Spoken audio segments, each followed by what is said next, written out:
Alvarez, and I'm the director of a private foundation in Madrid for the Center and institution dedicated to higher education, and I will start this roundtable session. And first of all, I would like to thank Director Amiral Mohammed and thank him for this roundtable session. And he helped in the organization of this, and we are thrilled to be here, and I'm very pleased to present this roundtable session on Maghreb, Mediterranean, and Europe on strategic issues. And as Europeans, of course, we have challenges to hold and strategic objectives with migration and climate change, governance, and we're going to deal with and address all of these challenges. And first of all, we will have the participation of Mr. MOULINE.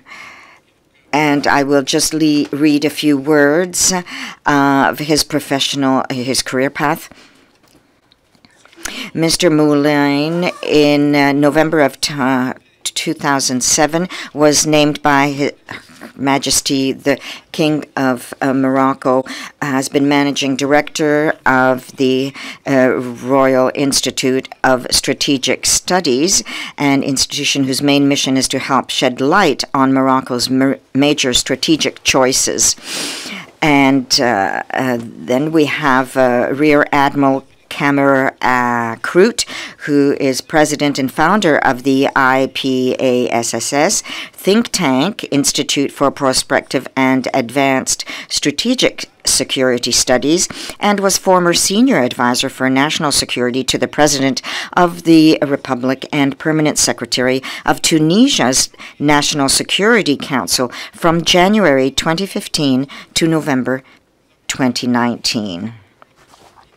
And then we will continue with Professor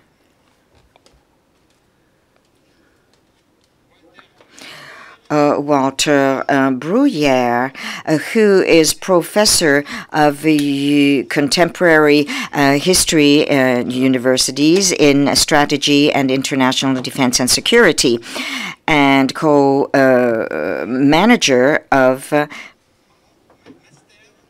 the master. He also has a master's degree and specialized in intelligence. And we will also hear from Madame Cisse, Djenabou Cisse, who is a fellow researcher at the FRS and works on defense and security issues, in particular military and operational issues, as part of the Observatory of Future Conflicts. Her research also focuses on strategic and security dynamics in North Africa, Sahel, and the Gulf of Guinea. So we have 15 minutes per panelist, a roundtable panelist, and so afterwards we can go to the conclusions, and the audience can ask questions, any questions that come to mind in this next hour and a half. And so, Sir, Mr. MOULINE, if you wish.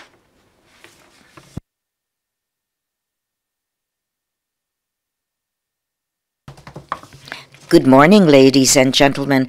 It's a pleasure for me to participate in this Mediterranean symposium, and I would like to thank the organizers for this event.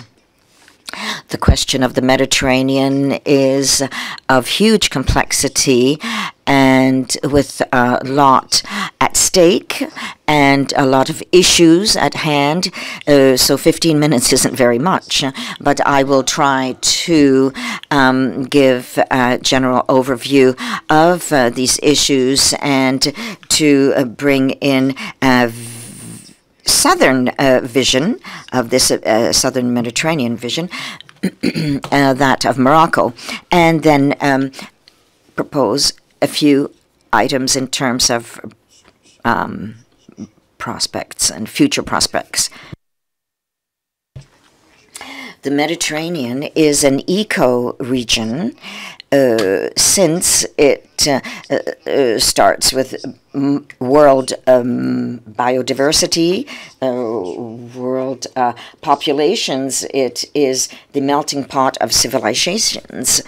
And so a lot of assets and complementary aspects between the two shores of the Mediterranean and amongst the various countries, and a lot of issues and a lot at stake in this world that is becoming fragmented more and more, and of course, and working with the traditional powers and emerging powers, and also it's also a part of the crisis situation that we are in, that Madame Loiseau has just mentioned, and also that has been mentioned in the various roundtable sessions. Now, Europeans are less present than in the past in this southern space, since they consider that there's a certain number of difficulties in the southern area, and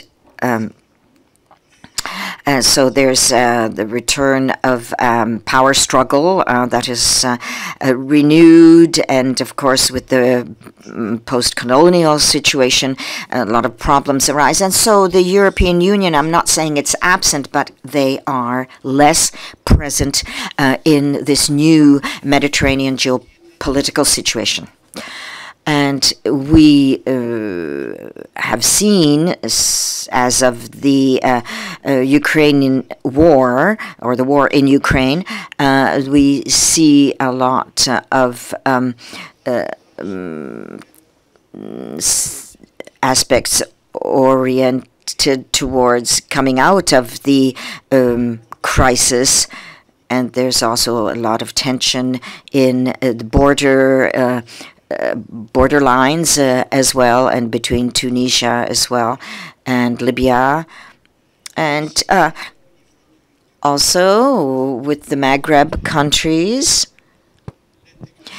Economic integration in the Maghreb countries has not occurred, and of course in Algeria about 30 years they have closed their borders, and so there's a break in the relations, and especially since the Morocco has normalized its relationship with Israel. So that's for the security aspect. This is of course a fundamental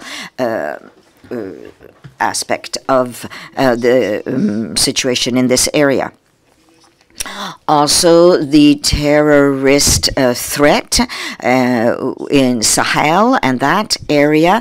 Usually these conflicts have a broad media coverage, and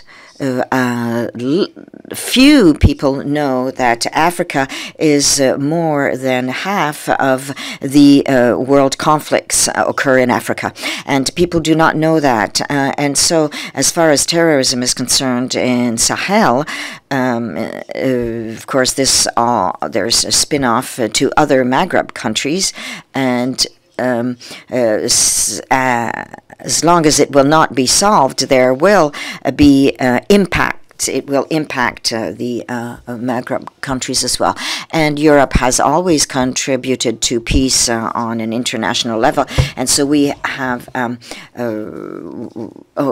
United Nations, is in 14 areas of maintaining peace. And of course, Kosovo as well, still.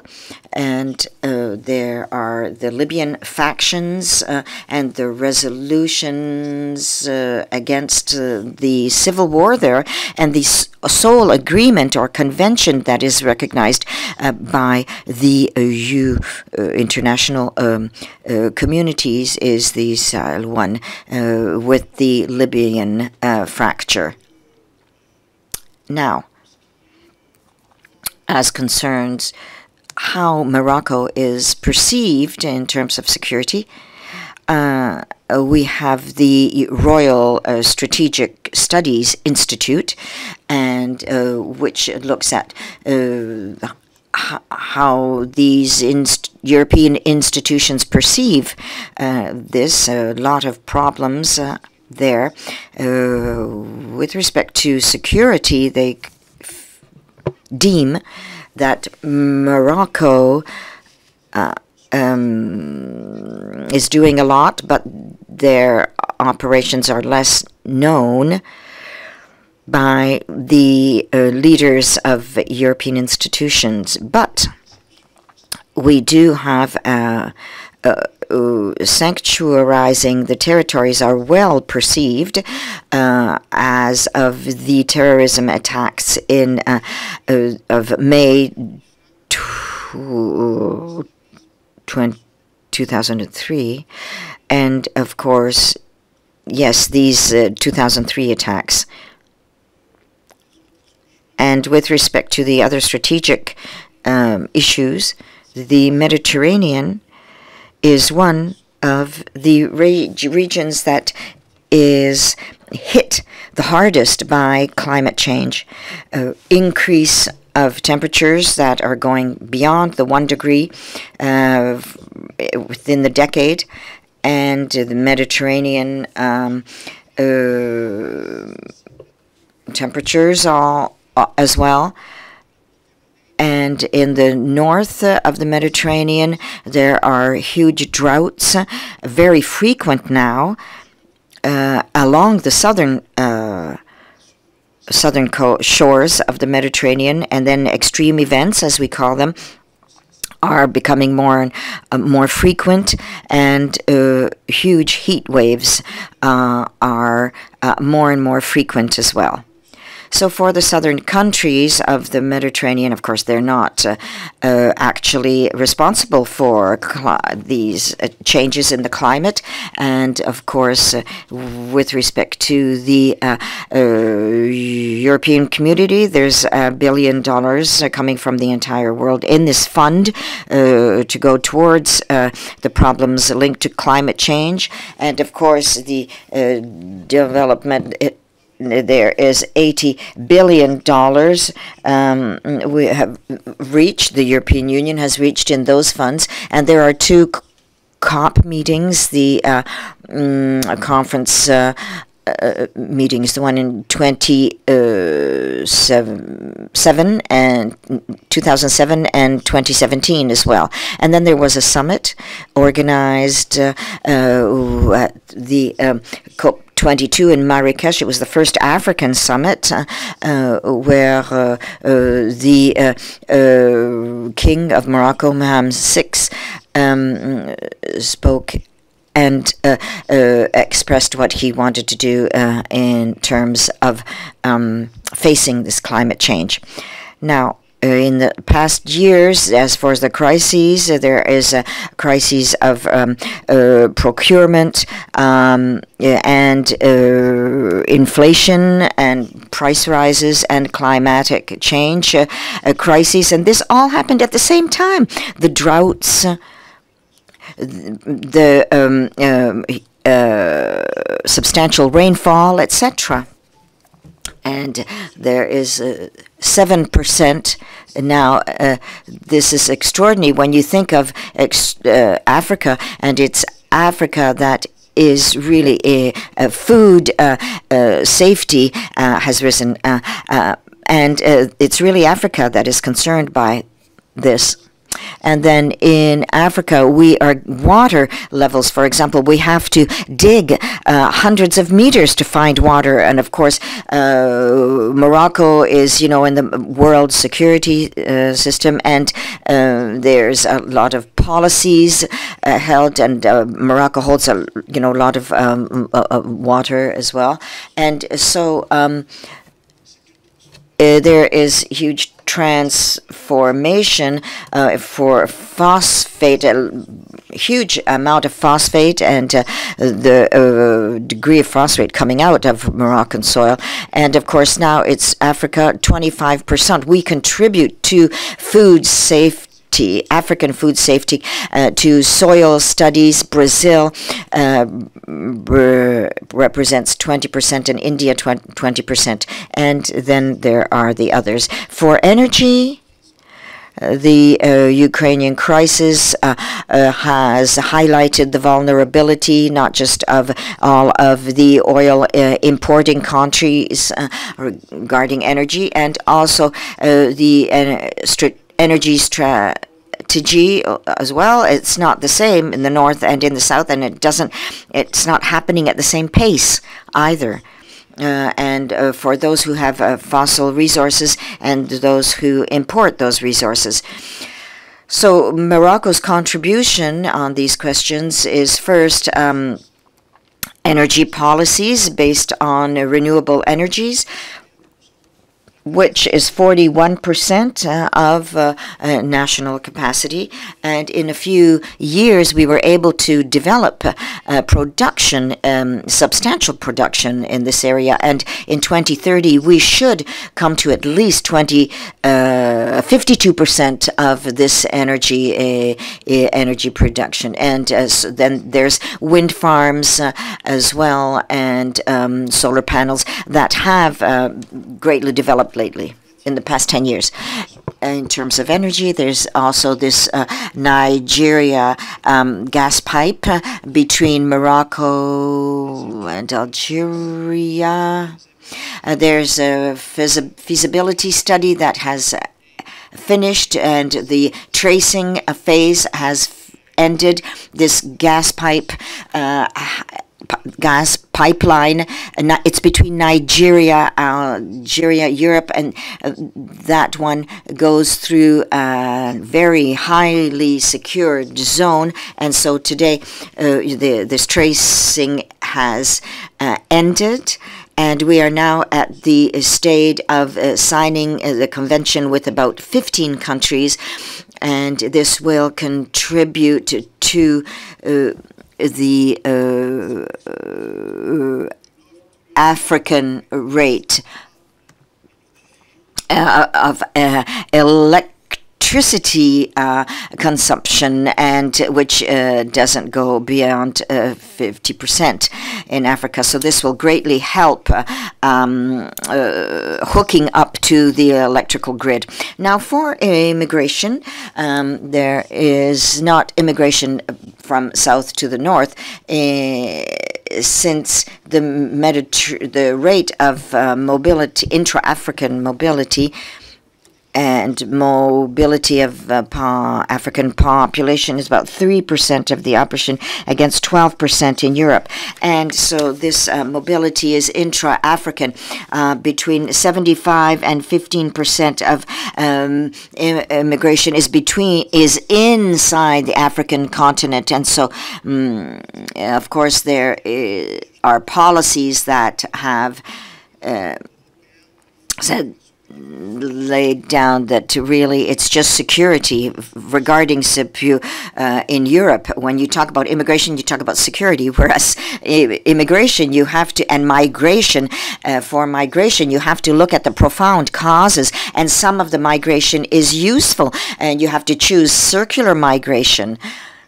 And of course, you have to look at the bad leaks of this circulation, and it has to be integrated and combined and look at the profound causes of migration. And of course, it's also a multidimensional approach. Morocco has also contributed both to the African aspect, because the king of Morocco considers himself to be the African leader of migration, since he has taken on a migration policy that was proposed and retained by the African Parliament or organization, and then the economic group, and nationally as well. And we also have in 2018, in December, at Marrakech, organized a scientific symposium that created a world space for migration questions. And then the shores, the northern and southern shores of the Mediterranean, of course, the Barcelona Convention as well, after the Accord de Sur, Mercosur, but it was only on free trade with standardized features, and so this has all evolved, and there were more work in the European neighborhood agreements as well, and there is a status that has advanced so that it not be blocked by the constraining policies of neighboring policies. And so we have, in 2019, we have signed with the European Union a shared aspect of space, values, and social cohesion and consistencies and sharing, of course, which is fundamental between these shores, and also a political cooperation space. So for these four spaces or areas of work, we have cooperation in terms of environment for a struggle against climate change and migration as well. And it's the same pattern as the European Union offers to Africa, and this was proposed at a summit at a European Commission and African Commission summit. But this scheme, I found that intellectually speaking, it's good. It's very sound. And so we're looking at these mechanisms. We need these mechanisms to make it all concrete and have concrete action coming from these partnering elements. And so these countries of the southern shores of the Mediterranean, but also African countries in general. And so it's the European approach. We reflect on this. We have the whole thought process. We give proposals, but you know, we need the strategic dialogue to take account of these specific aspects of the various countries of the southern basin of the Mediterranean. And of course, you know, since we're not an immediate we're talking about not only the immediate neighbors of Europe, but the neighbors of Europe. So I don't know if I have any time left, but I just have a few words. But I can present them later. Well, just for future prospects, we have to look at the partnering for shared prosperity. As I mentioned, we need dialogue here and in-depth discussion with the southern countries of the Mediterranean and African countries. And so it mustn't remain a technical aspect. It needs to be political. It needs to be a political partnership between Europe and the southern Mediterranean countries, and not just a map of a menu in a restaurant, you know.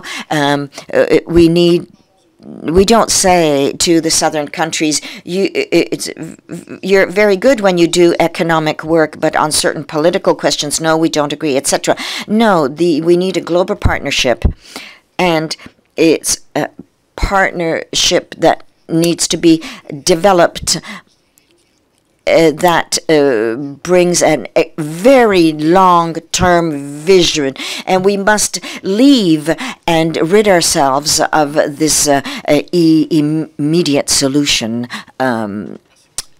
situation and framework. Thank you very much, Mr. Moulin. And yes, these perspectives, and so, Mr. Moulin, for this, this is very good for the prospects for this maelstrom of the southern basin of the Mediterranean, and Morocco does play its geostrategic role here with Israel and the United States. and the change of governments, our government, and the support of Spain in the in supporting Morocco and Algeria. Rear Admiral Kamel Akrout, now you have 15 minutes to speak. Thank you very much. I'm very pleased to be here this morning, and I warmly thank the organizers of this event. I would like to speak of the southern part of the Mediterranean, the southern shores, and bring in a few statements or observations that are there but might be misinterpreted regarding the southern rim of the Mediterranean. And so you see this southern rim,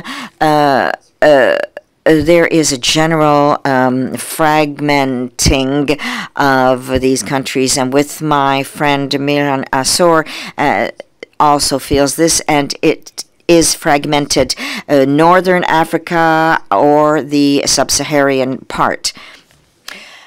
And this dream of union with Maghreb is unfortunately has slipped into the past, an area of the past. These are dreams of all Maghreb citizens of the Maghreb.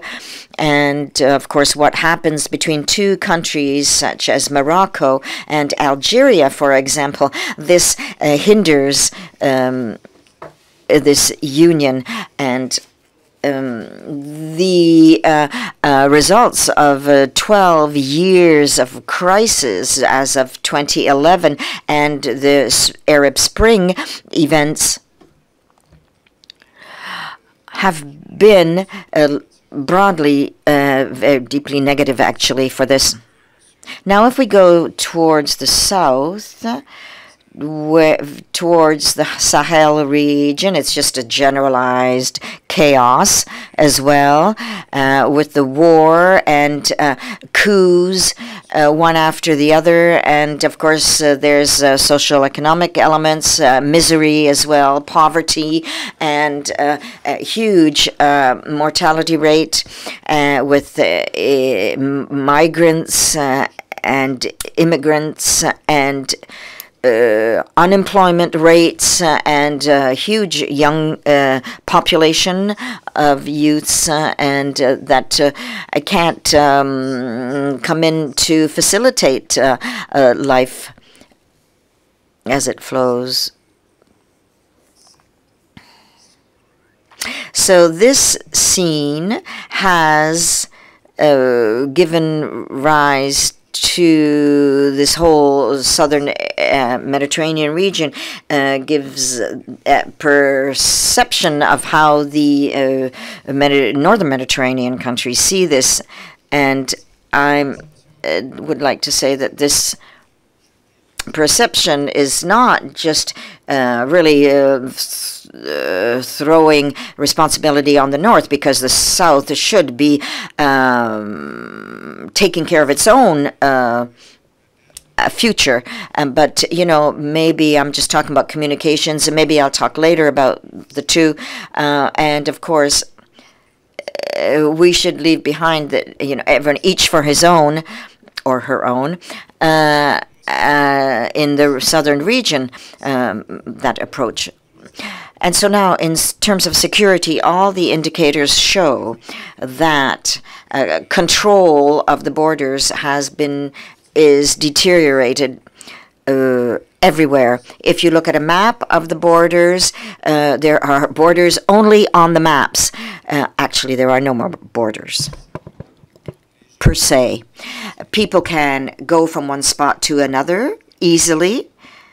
Maybe the only place in the world where you can go everywhere between the countries. You can go everywhere freely, because you see people come from Mali or Burkina Faso or wherever, or Nigeria. You can find them in Tunisia and especially in Libya, where they go through Algeria. And this is the region of the world where movement is very easy and mobility is very easy. So in terms of security now, you go from the north, and there are huge challenges for the Maghreb countries and the various countries, respectively speaking. Now, there is a huge vacuum that has been left, of course, with the various wars, and with Wagner and the Chinese. There is a no man's land in this region, and the Nigers now in Nigers. There is a strategic vacuum as well, and this will actually be beneficial to local actors and for states. And another problem with security is there is a rise in unauthorized migrants and immigration. And for the North and their partners and their former partners as well, and so they are no longer in contact, and so there is diplomatic break as well between the North and the South. For the first time, as of 1960s, we see a mutual. There's a mutual separation between them all, political and economic, everything. Even if there's some partnering between the two shores, it's very different from one country to the other. So the former allies, it's all a huge area of the past. And also now there's the general strategy. The region has been hardly hit by the what's happening in the Ukraine war and Palestine and Israel. And so the Western countries' position is that of the Southern Mediterranean. And the former Prime Minister of France, Dominique de Villepin, said a few days ago, we have the proof through what is happening in Ukraine and in the Near East of this hypocrisy and these two standards that's happening in the world. And that was a quote, and I end the quote. And indeed, there is a feeling of anti-Western world and a general trend for the southern countries with more and more breaks with values and rules of the Western world, which is very variable. And of course, the Western world doesn't comply with these either. And so this trend will certainly impact the strategic orientations of the Western countries and the southern Mediterranean countries. The fourth point or item is that there seems to be a lot of misunderstanding between the powers that are in place, and also the fact that the opposition has choices that are creating crises across the world and reproaching governments with blind alignments or submission to the United States. And this has led to issues regarding the resolution of the Palestinian problem. Fifthly, the people in charge in Northern Africa have noted that the United States is withdrawing from the area, and probably new resources will be required for South riparian states in the Mediterranean, and as far as the difficulties are concerned, they've never been as pointed as they are now, and relations between the North and the South are very cold, and the bilateral contacts are also rather difficult, and particularly as far as the South is concerned. There are countries that want to think again about cooperation and who to cooperate with, and alliances with Europe or not, as the case may be, and finding other alternatives for the world. But the war in the region and the feeling of bitterness, and also the fact that Europe is listening only to the United States, brings in other possibilities such as either China, Russia, or Iran. And as far as Europeans are concerned, they're in an unfortunate position, and the southern states tend to be stabler, but there will be economic or trade possibilities because it's going to be integrated into the European system. Because of more north-south shipping activity, and also with Asia, and being perceived as such,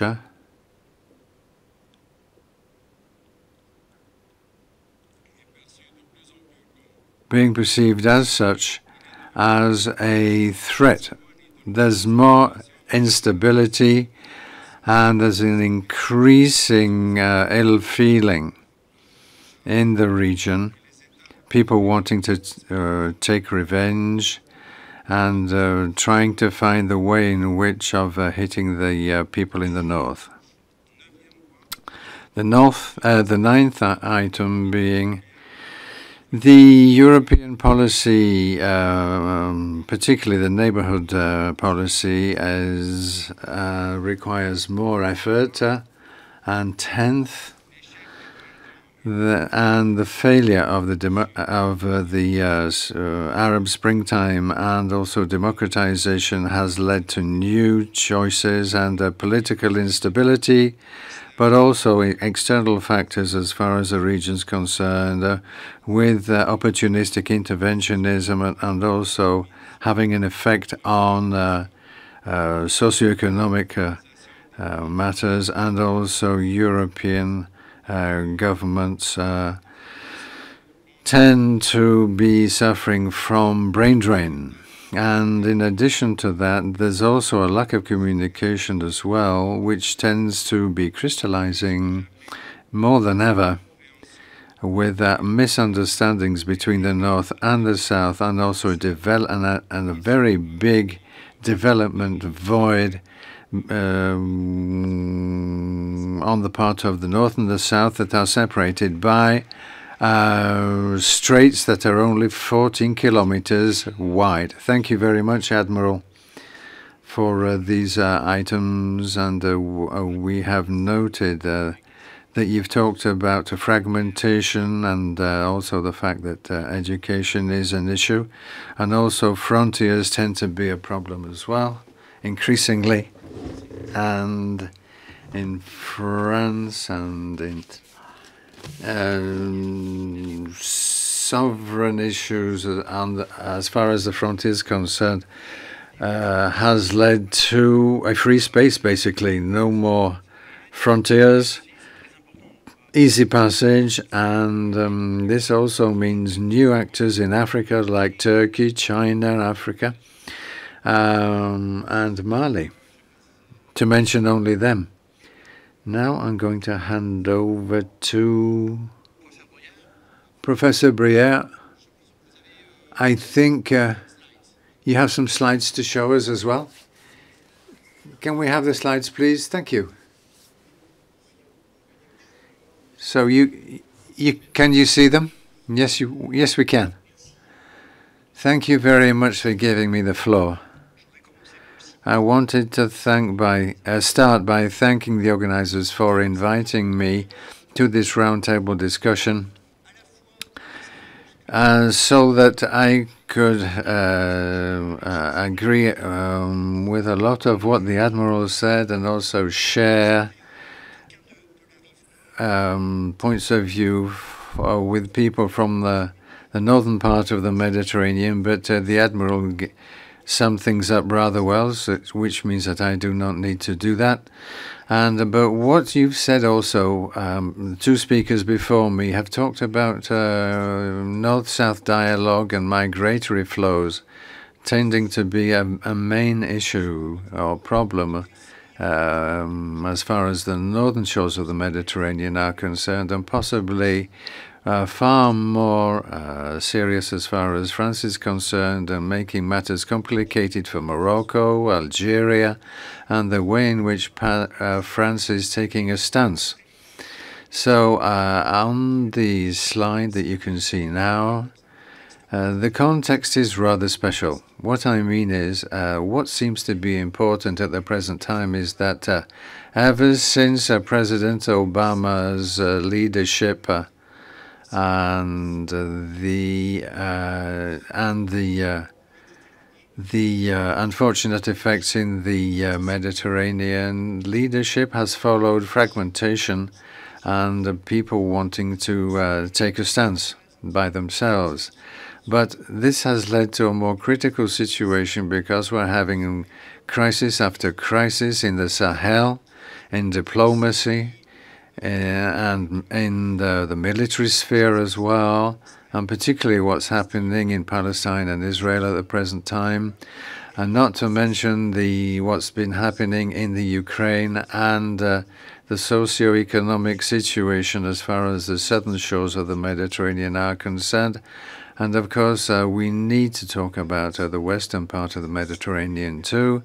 But there's something of a fracture. I can't remember who mentioned this, but between the elite and populations, particularly as far as Iraq is concerned, Algeria too, and that was in 2019. And then the second introductory point I wanted to bring up was that from the European point of view and the way in which dialogue has been set up, we can see that plenty of attempts have been made at different formulae, as it were, so that as far as the Europeans are concerned, and given the UPM discussions, and the French and German don't have the same vision at all of the matter, which is why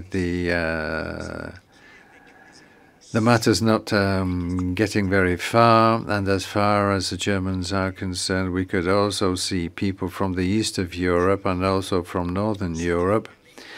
They're rather turning to Lancaster House, and as such, there's been Brexit as well. That's compounded the matter even more. But this has also meant that there are new stable partnerships that are required for providing better dialogue, and particularly with the countries in the north of the Mediterranean.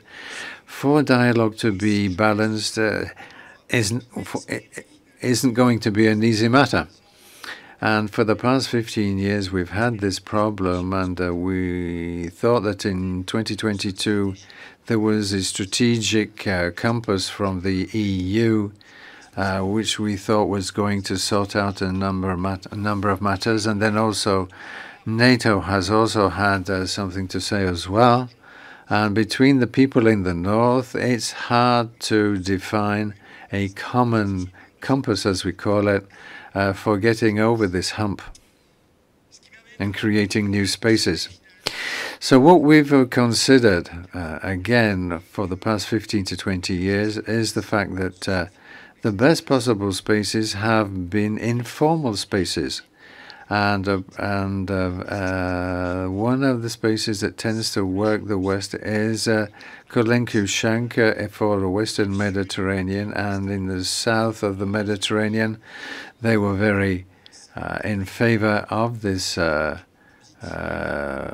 positive dynamic, and there were other matters of much interest to the Mediterranean peoples, and particularly,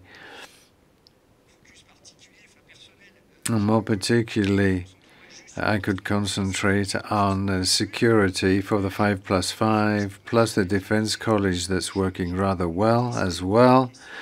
we can then slip over to migratory flows and issues, and one of the major issues with migration, of course, being Libya, with the civil war there, and where, for the very first time, the Sema for Haftar on the one hand and al-Haddad on the other hand have started dialoguing and talking about reunification from the military point of view and securing the region, despite the lack of cooperation regarding how to secure the frontiers as far as the 5+5 are concerned. And so this has led to another look at new capacities, looking for new spaces for dialogue, improved dialogue, and it's in the 5+5 space that we've seen the emergence of French desire to incarnate the leadership role, and particularly for countries in the north, creating dissymmetries as far as dialogue is concerned, and particularly in the 2019 meeting. It was at that point in time when we had the conference that the matter was brought up for the Two-Shore Summit, and a number of transformations were brought up in terms of the need for far more inclusion of civil society and non-state stakeholders in the North-South dialogue process, and also the fact that we're trying to enshrine better sustainable development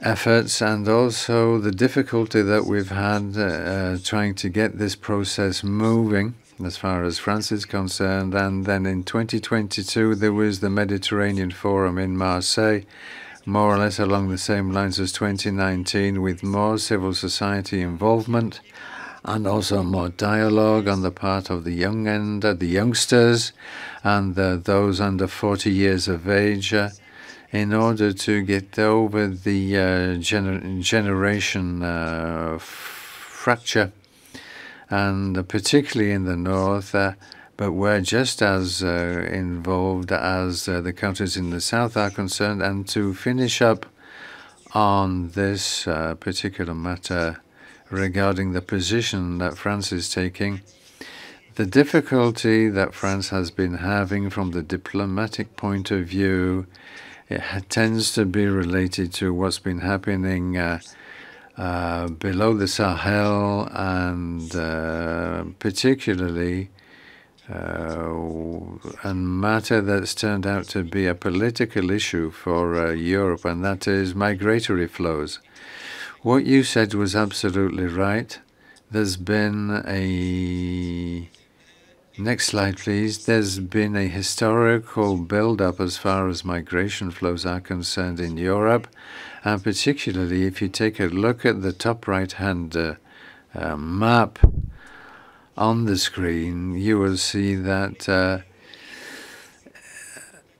after the 11th of September bombings in Madrid, there's been a lot of confusion in Europe regarding migration and also security. This has been put into the same medium, particularly the way in which people view the problems and the policies that are being used by Frontex. And another item that tends to be a backbone is the fact that the Europeans have wanted a partnership with what we call the transit states as far as the southern Mediterranean countries are concerned. This is rather internal as far as Africa is concerned, but there's and also externalization as far as Northern African states are concerned. And then as far as the Arab springtime was concerned, what Ben Ali has been saying and what Gaddafi's been saying and doing have paid to the system that was put together by the Europeans. And today it's still highly fragmented, and the fragmentation is getting even worse, so that you have populisms and far right people who are instrumentalizing all of this. So in addition to involving terrorism, and also, on the other hand, you have a civil society that's reacting, and that is Aquarius, and a bunch of episodes that tend to be looking at human rights for migrants, and very striking when you look at the figures on the screen, and the fact that in 2010 the number of migrants shot up enormously.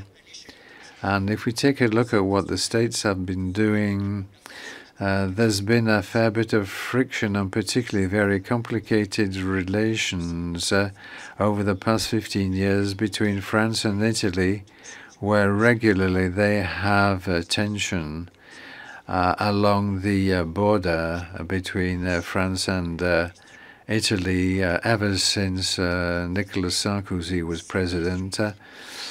And at the present time, there's a high degree of fragmentation on both sides of this border.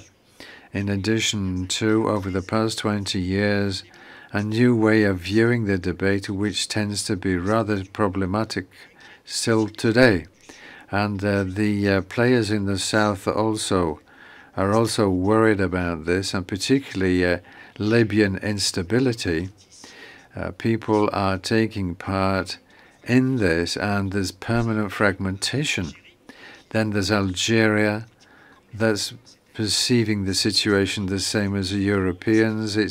They're saying it's more terrorist penetration rather than migratory flows, and creating something of a problem for people trying to get across the frontiers. And then the frontier between Tunisia and Libya, I think I have a slide on that as well, where you have a number of stakeholders involved, and there's the European policy, then the national policies of each European country, and then what you can see here is a securitization process involving these blimps that you can see in the picture, and the situation with Germany. But in other words, when we take a look at matters like this, we can find dysfunctioning, or the fact that Europeans are no longer able to coordinate themselves suitably, despite all of this counterproductivity on this particular matter, as has been the case with other matters as well. And then there was another matter I wanted to bring up with you, if I may, and that was a question of the Morocco, Algeria, France triangle. I won't have enough time to talk about this suitably, but the world is changing. There's a lot of recomposition going on in the Mediterranean, particularly in the face of what's happening in the rest of the world. Algeria has reached the global south with historical contacts with Russia, and from the security point of view, they're buying Russian submarines, plus also the fact that this is creating tension. I don't know if you talked about this, but as far as European standards were concerned, where people tend to be more standalone, as it were. And then on the one hand, you have Morocco, where historically there have been contacts with the United States, and also with Israel prior to what's happening now. Then France, where France is trying to span the divide, as it were, and particularly change dialogue with Morocco, bringing us today to more of a difficult situation. I think the contacts are not as warm as they used to be. We could even talk about glaciation, and in the fact that Morocco and France are competing for Western African markets rather than being hand in hand. And then France with Emmanuel Macron, where attempts have been made to link up again with Algeria, which might be a threat for regional balance. And that policy is not doing all that well, to say the least. If you remember when the French president went to Algeria, the French security set up around Emmanuel Macron was interfering with the security forces that the host state was providing. So this has been problematical, of course, and particularly when we take a look at how Algeria and Morocco are changing too in relation to their contacts with France, and France's posture is also changing as well. So I'll conclude, 30 seconds, if I may.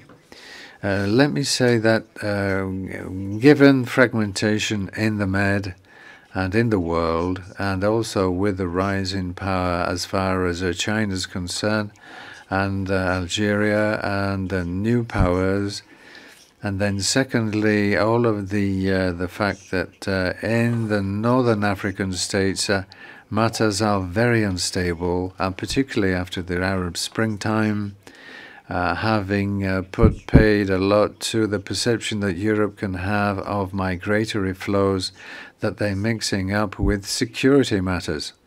And also the fact that dialogue no longer seems to be possible. And with the politicians, you talked about multidimensional policies. There are all sorts of leverages where we can articulate them all the time on a concrete basis, but depending on what the scale is going to involve. But so far, people haven't been able to manage that either. Thank you. Thank you, Professor. You talked about dialogue, of course, of 5+5, civil society and participation of the civil society, and the private companies also playing a major role. You talked about security, migratory flows, and coordination. And we're going to hand over the floor to Mrs. Cisse. Thank you. Good morning, ladies and gentlemen. Thank you to the organizers. It's a pleasure to be here.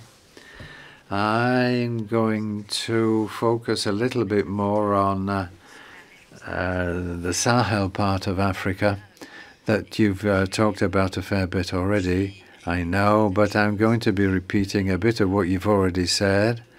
But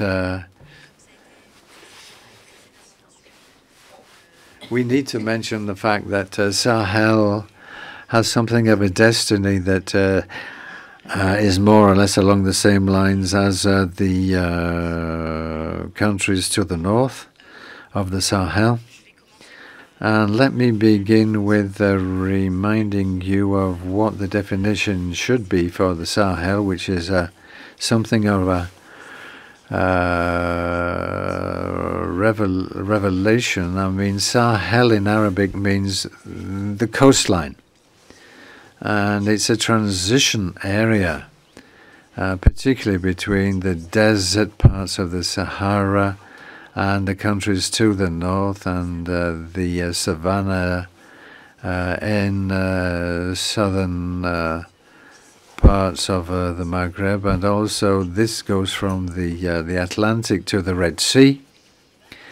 And it's a transition area where the Arabs and the Berbers and other peoples have lived together, and it's an area where, at the same time, you find lots of differences, and also, even though this sounds commonplace, there's a lot of continuity, which is why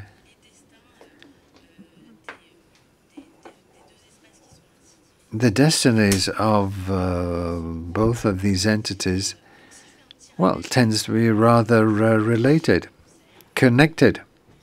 And as far as the Sahel is concerned, over the past few years, ever since 2020 and even 2019 with Sudan, There have been many coups d'etat in Mali, in Burkina Faso, in Sudan, in Guinea, in Niger, and there have been 14 attempts of overthrowing the powers in place in Africa and 221 coups d'etat that they either tried or succeeded with between 1950 and 2023, end of August 2023. So a coup d'etat isn't necessarily new, of course, as far as the African continent's concerned, and particularly in the Sahel, but it's the number of occurrences that tends to be worrisome. And it's this multiplication factor, or the fact that there are more of these coups d'etat, tends to reveal what's going on in the area, but also the fact that the paradigm is changing.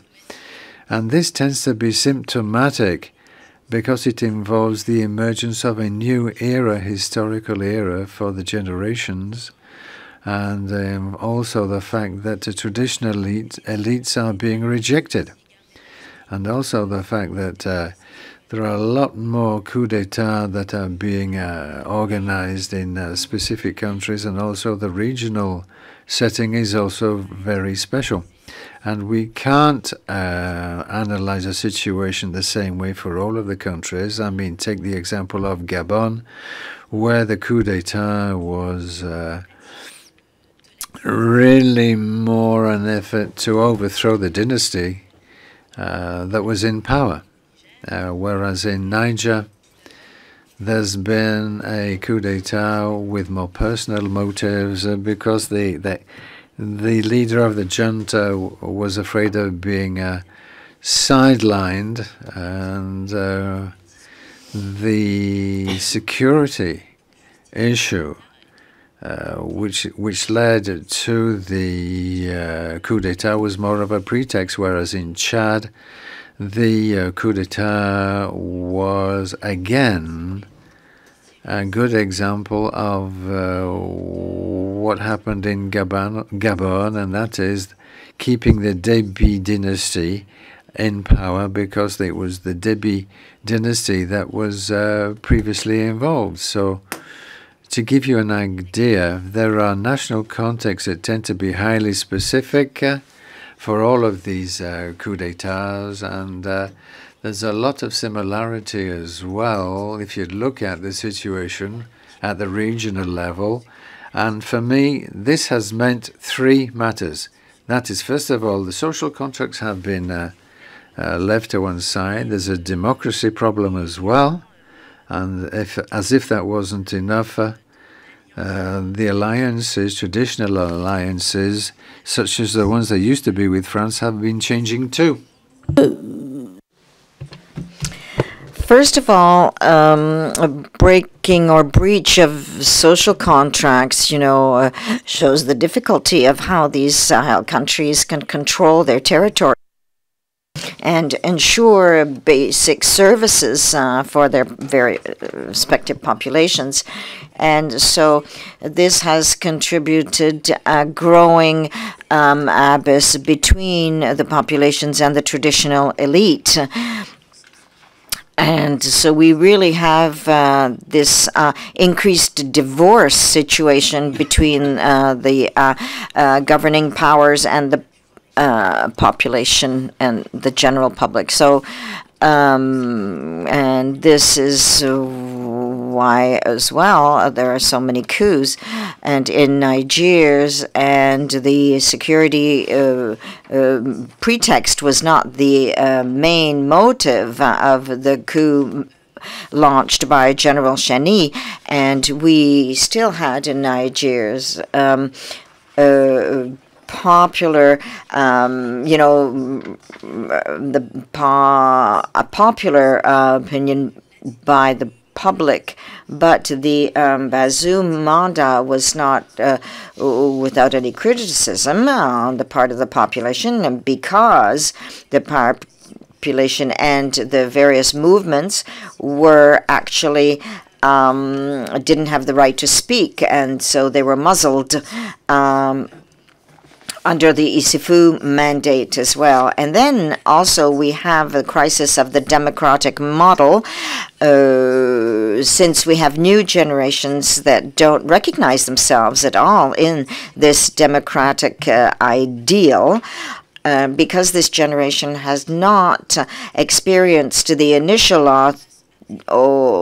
authoritative regime after independence, but also in democracy they don't see any salvation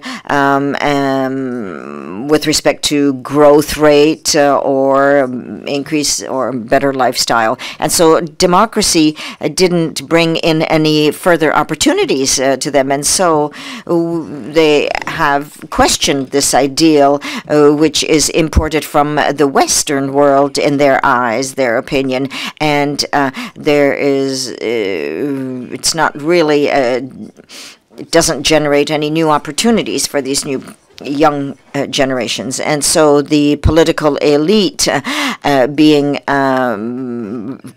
strongly questions, and their allies as well, and their traditional allies, France, for example, at the head of all allies.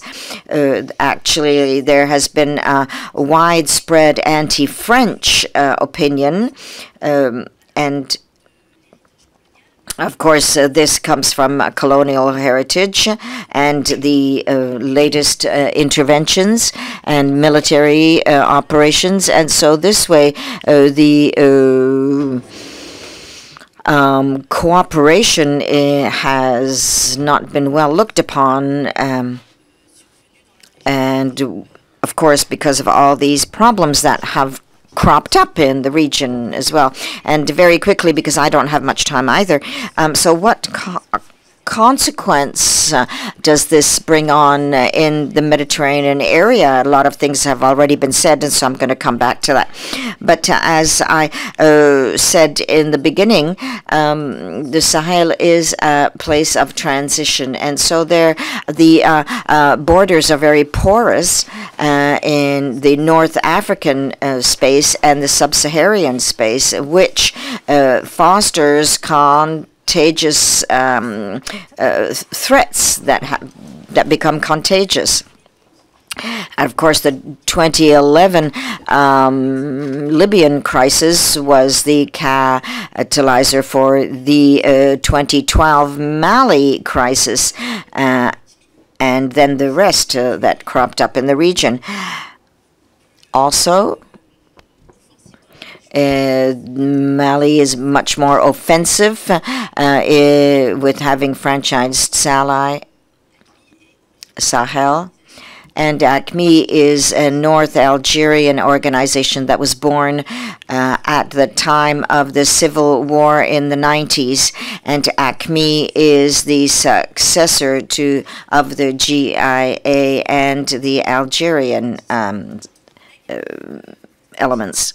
And so we have these rules where we have branching out in the south of Libya, south of Algeria, and the north of Libya. And so we have this risk of terrorist expansion towards the North African countries since the present political situation in Sahel contributes, or at least takes advantage of, or is advantageous to the terrorists.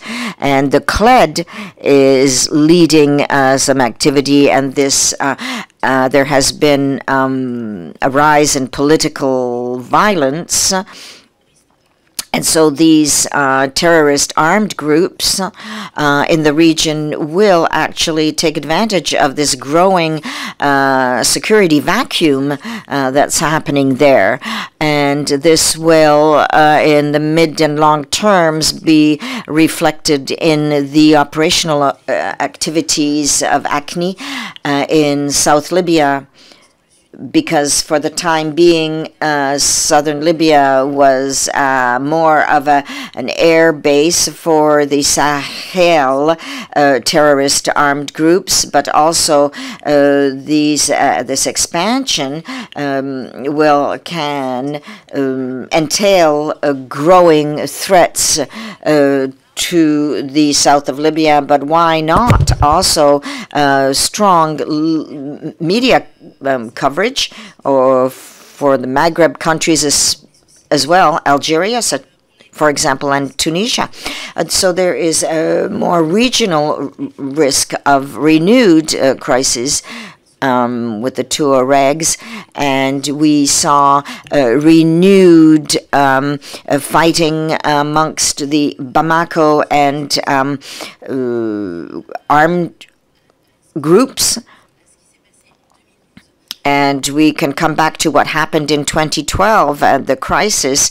There is a risk of a renewed rebellion amongst the Tuareg populations that can be more generalized, and more trafficking, of course, with this tax, and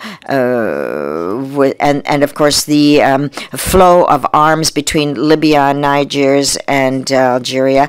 And so I also agree with my co-panelists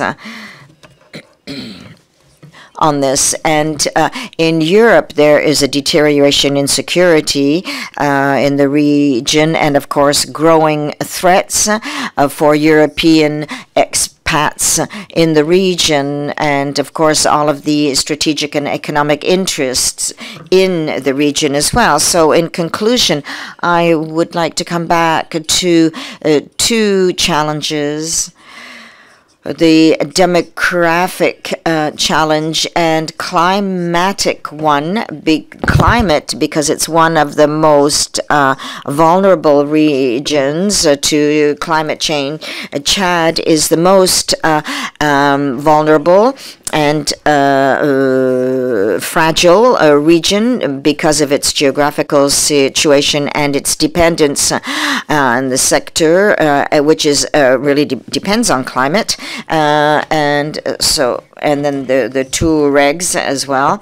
But the Sahel is like a demographic lung in the region, because demographically the population will double between 2010 and 30, and double again to 2050. And so this huge rise in demography in the Sahel is substantial, and this challenge will have to deal with this, and other than security and food safety issues as well. And so it's very important to recall that migrations on the continent are intra-African, and the number of internal migrants due to the climate can reach 32 million in West Africa, and Nigeria in particular will be the hardest hit with 219 million or with 19 million migrants. And so this, of course, generates tension and growing risks in the region. But these migrations and migrants, intra-African migrants, and more to the north, will only aggravate and worsen immigration that already exists. And so Sahel is strongly identified by these threats, but we also forget all of the opportunities that this region bears. Natural resources and mineral resources. 65% of the region is less than 25, under 25. It's one of the youngest regions in the world, and investment in education and professional and education, adult education as well, a lot of complementarity on the migratory aspect, and so with this very young population, but the countries in the area will not be able to offer all of the employment and job opportunities to this young population, and also the elderly population, where the employment market is the exact opposite. And so the Sahel in renewable energies and agriculture and solar energy is one of the highest elements in the world, and of course in macroeconomic issues have deteriorated, but there is an increase in growth rate and human as well. Yes, that was my last point. And so all of this, just to change that, this turn from the Sahel, of course, with other strategic priorities like the eastern flank of Europe and Indo-Pacific, is very tempting. But the continuity, geographic continuity and strategic continuity between the Sahel and the Mediterranean space or area should place in the forefront all of the cooperation that's happening in the region. Thank you very much, Madame Cisse. Djenabou Cisse. Extremely interesting. You have enlightened, shed light on this unstable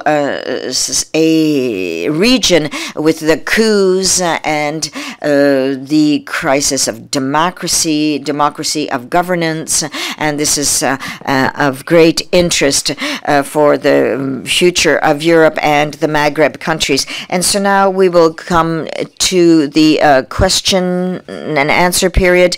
It's open to questions from the hall. We'll take questions from the floor and questions here on the screen as well. A lot of questions concerning French policy and the situation of France with respect to Sahel, the Maghreb, and some also coming. Still, really, France comes up a lot, and so the most general questions, we can just look at the general questions in France. So there are questions regarding Turkey, and Turkey doesn't stop criticizing France's approach with respect to Morocco, Algeria, and so you could, and then Tunisia, Morocco. Okay? Yes, thank you. I'll try to be brief and succinct. The problem for me lies in a permanent tension between the need to remain a cold actor in international relations for France, acting as per its own interest, as do each of the member states, and the other countries involved. And when France works this way, it is always brought back to its status of a former colonial power. We see in all of this hot and cold coups between Algeria and France, and of course with the national hymn that's become anti-French, or they try to come back to the memorial elements. It's one of the issues for Sahel, of course, all of sub-Saharan Africa as well. And so France is actually stuck in this contradictory issues with all of these tensions, and the tensions appear and occur within the electing body of France as well. So it was one of the risks taken by Emmanuel Macron. It's not all of the perimeters, but it's just one of the perimeters. So I don't know if it was a pertinent choice. That's just my choice, my opinion, of course, only. But France is trying to recompose its rapport with its Mediterranean actors, but without seeing any real stable line of action that we see over the past years. And so this is where the real problem is for France, and this participates in this general fragmentation that I mentioned. So I don't know if I've answered, maybe just in part. Regarding relations between France, and mostly in the case of Morocco, I'd like to go back to history. The War of Independence for Morocco was it was just a horrible, horrendous, and murder-ridden war. But so the independence of Morocco and the choice that was adopted was independence within the interdependence. And so this was a message, because at the time where we were negotiating independence, we were already preparing the future of Morocco's relationships. And so the memorial dimension had already disappeared at the time of independence of Morocco. And the relationship between France and Morocco has always been very strong. It's remained strong. And so for economies, very strong. And for cultural, more than 40,000 students, Moroccan students in France. And there are a lot of workers as well. 41,000 are Moroccan. And so we see the relationship that we have with France. And so internationally speaking, there are some questions, problems. In 65, for example, at the time of Bel Barka's kidnapping.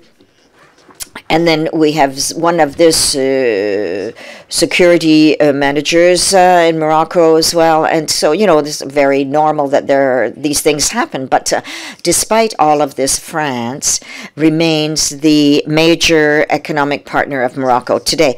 And so it's the leading commercial partner as well. And when I see for externally, this is Spain. And Morocco hasn't really chosen, yes, to say that we're going to look towards the United States or the United Kingdom. No, we have chosen diversification because it's very pragmatic. It's not an ideological approach. It's very pragmatic. Since the United Kingdom has left the European Union, well, at one point in time, we thought that it was going to have very negative spin-off regarding or impact on Morocco. But no, it's had a very positive impact, especially for agricultural exports, which has been doubling from one year to the next. And so with our neighboring European countries, well, it's even better. France was just parentheses in the history of history with Morocco, but United Kingdom has been 8 centuries of relationship with Morocco. And so we see that with France. We're not actually very huge competition with Africa. But so we've got for more than half of their sales figures, for Africa, that's part of international competition, economic competition. But for Africa, it's a very important. It's quite great because the raw materials aren't enhanced or valued. So there are engineers, there are operators that are Moroccan, Tunisian, and all of the possible countries. And of course, with the understanding that it be a region of peace and stability. Yes, that's the most important point, because we cannot work with the economy when there is insecurity. Yes, we do hope so. Yes, hopefully. Hopefully, yes. Economic and social growth and peace. Yes, that's what we hope for. Admiral, sir. Well, I don't have anything really precise to say, but I haven't maybe grasped the questions very clearly. But I would just like to say, following the points that I had brought up before, these are actually observations and feelings, and these gaps and discrepancies, are this feeling of north-south, and of course,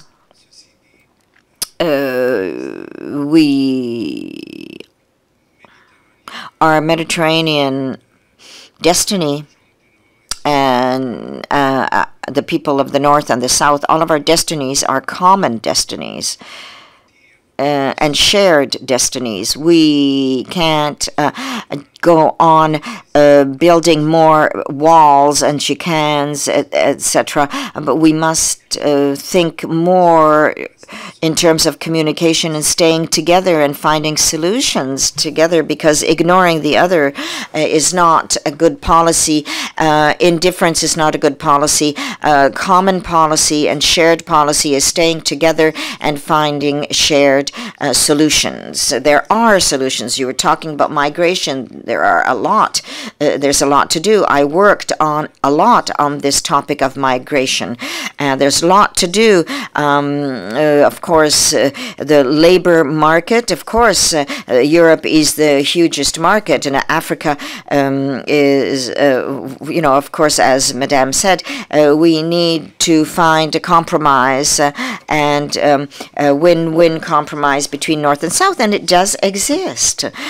So we must leave behind all of the egotisms as well, egotistical aspects, when we look at how migrants are treated. And of course, when there's a part of the southern population where they cannot access the north, it's only unauthorized immigration and chaotic immigration. And so I see villages where there is an Italian island, and how can you say to a young person, don't go there? Well, it's a challenge, whereas I see, the 14 kilometers that separate Europe or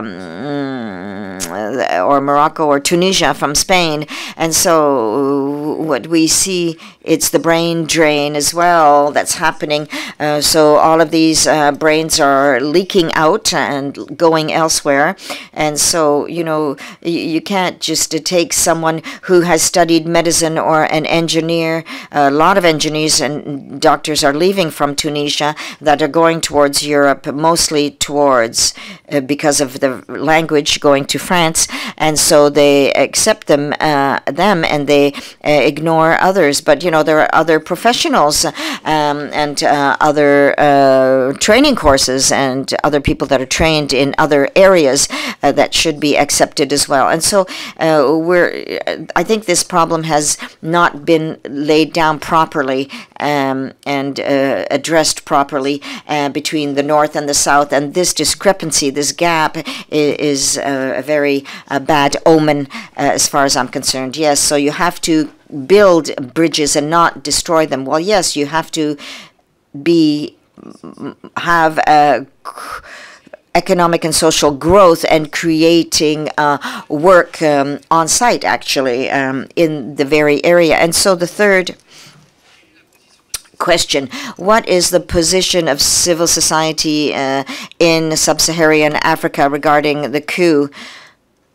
And, well, that's an important question. Yes, a very pertinent question, but the answer is actually, well, the situation is very ambiguous since, as I explained, we have a generational movement of rejecting the traditional elite. And this is reflected in a lot of movement of civil society that wishes to renew this elite society and and replace those in governing situations and in situations of power. And so the share or or popular support. And the exactness of this population regarding the coup, where we are in this region, we don't have institutes and opinion polls that are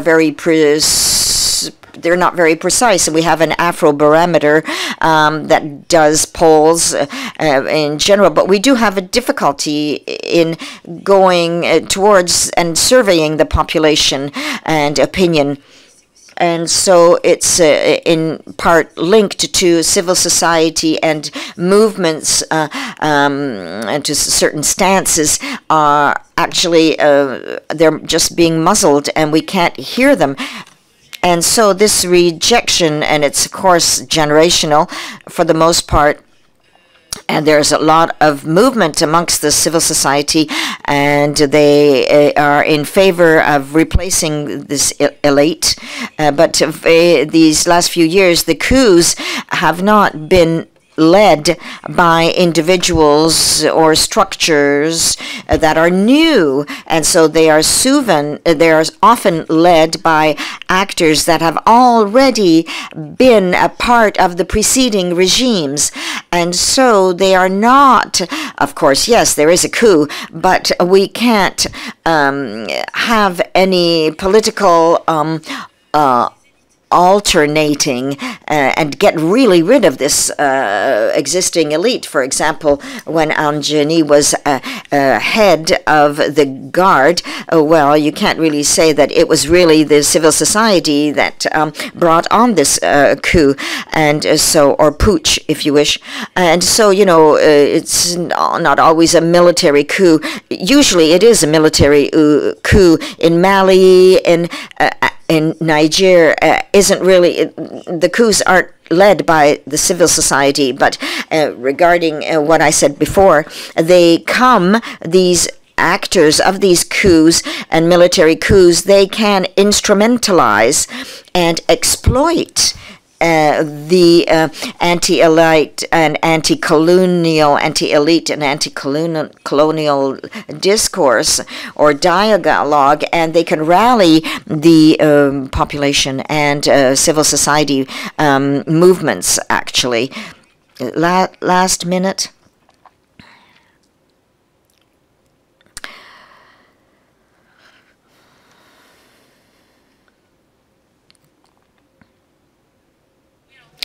Yes, very quickly. I am Michel Perron. I am a member of Parliament and for the Loire region in France.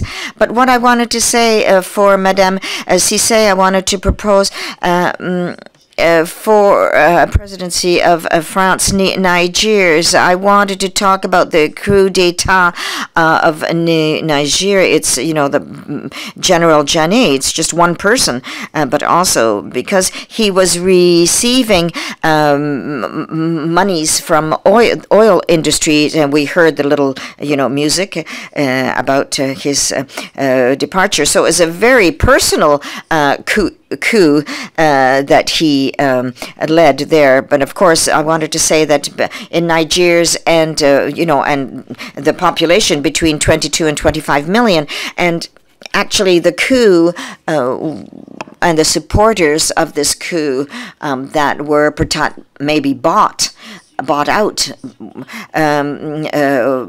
with money, but the allies, because my colleagues and former colleagues, because there's no National Assembly. And the population continues to live and knows what they're going to eat, because you know about the state of the country in terms of food. And so this goes beyond them. So what they're looking for actually is, it's not just a Zoom, but I observed over these past 6 or 7 years, especially at the end of the presidency of Zuffu, and the correct democratic transition. And I also agree with you that there was a certain part of the opposition that was muzzled, not imprisoned, just muzzled.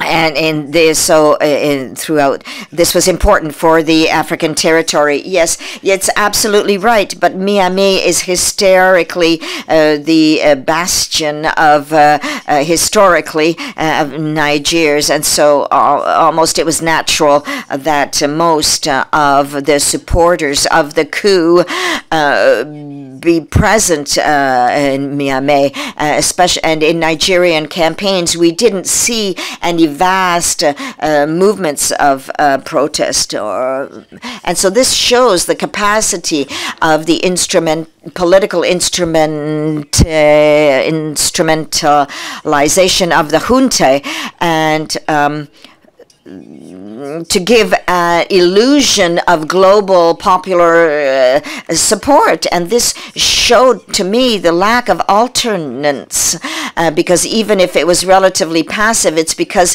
for the time being there's no structural change in the field to impact this substantially. Thank you for your intervention. Thank you, Madame Cisse, Professor Goyer, Amiral, and Mr. MOULINE. Thank you. Thank you very much indeed.